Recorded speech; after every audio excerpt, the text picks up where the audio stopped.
Nakakangawit pa lang ng kamay tong vlog na to. Welcome to my vlog! Today we are going to review the external microphone by Boya, which is the BY-MM1.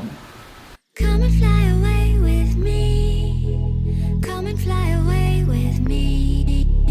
Come and fly away with me. Come and fly away with me. Come and fly away with me. Come and fly away with me. Come and fly away with me.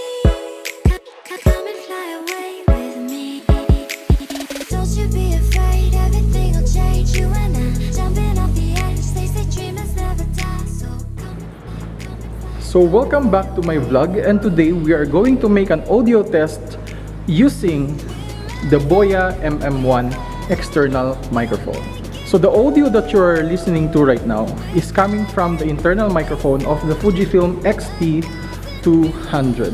Let's try to make an audio test. There's a helicopter passing by. I'm passing by a ceiling fan.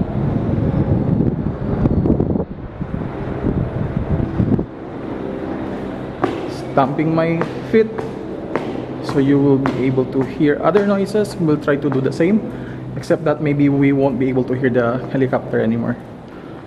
And this one is with the external microphone, which is the Boya MM1.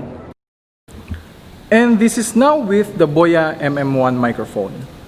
Let's try to make the same tests. Passing through the ceiling fan, motorcycle sound, background noises.